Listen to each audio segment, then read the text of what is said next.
Chers amis, bonjour. Ce matin, en tant que chronique, j'ai écrit à Elon Musk. Donc je vous lis la version française et je la traduirai, je la fais traduire par Reverso après, pour la mettre, voilà. Monsieur, donc à Elon Musk, hein, que Donald Trump vous ait permis d'accéder à un haut statut d'homme politique aux USA était une grave erreur de sa part, parce qu'il me semble immoral, j'ai bien dit immoral, je parle là de justice, donc au sens le plus noble du mot, que la fonction de politique soit ainsi confondue avec celle d'homme d'affaires. Considérant que juridiquement aux USA ceci ne pose aucun problème, votre ego semblant vous avoir alors aveuglé, vous avez cru bon et salutaire pour le monde entier de satisfaire à cette demande au bénéfice de cet homme politique devant lequel vous semblez rosir d'admiration. Grand bien vous fasse. C'est le nom d'une très bonne émission de France Inter que je vous recommande. Mais votre égocentrisme semble vous avoir aveuglé au point de sous-estimer les répercussions de cette décision sur votre business.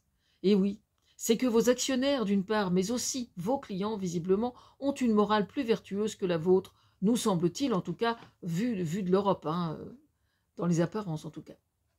Il est vanté ici et là que vous seriez un génie au seul prétexte que vous êtes autiste Asperger.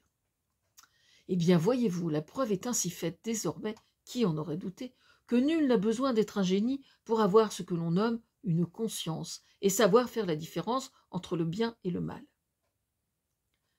Encore faut-il que le génie dont il serait question ait l'humilité de reconnaître son erreur. Je parle là du fait d'être allé s'aventurer en politique, et ceci à la face du monde, ça va sans dire, et devant caméra.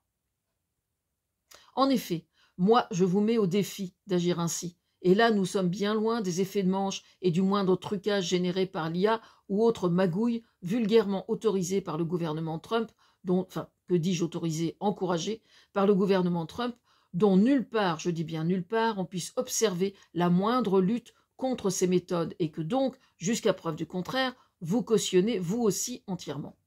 Soyez sans crainte, ici en Europe, si l'on voit une vidéo où vous vous faites votre mea culpa et qu'il s'agit d'un montage, nous saurons le détecter. Ainsi donc, un bruit court aussi vite que la toxicité de Trump sur l'économie mondiale, qui prétend, et je ne parle pas là de conditionnel, je ne parle pas là de la peine conditionnelle, je veux dire, mais du temps de conjugaison, qui prétend que vous cesseriez la politique pour que celle-ci ne puisse plus nuire à vos affaires.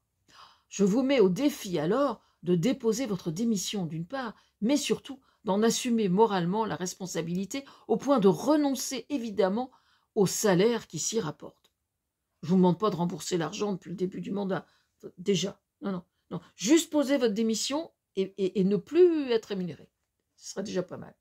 J'ai toujours estimé, mais j'étais peut-être dans l'erreur, que la raison profonde qui ait justifié que vous ayez accepté ce mandat proposé par Trump était purement mercantile, c'est-à-dire s'en foutre plein les poches.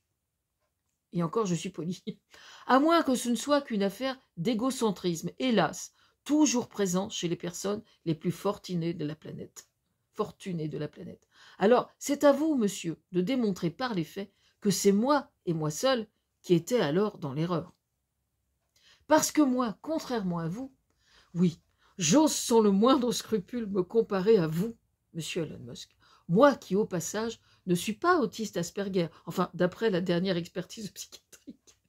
Non, un psychiatre à l'HP m'a dit « Vous n'êtes pas autiste Asperger ». Donc, je ne suis pas autiste Asperger. Moi, disais-je, quand je fais une erreur, je n'ai aucun problème à le reconnaître. C'est ce genre de détail qui fait la différence, je crois, entre les gens ordinaires et les puissants.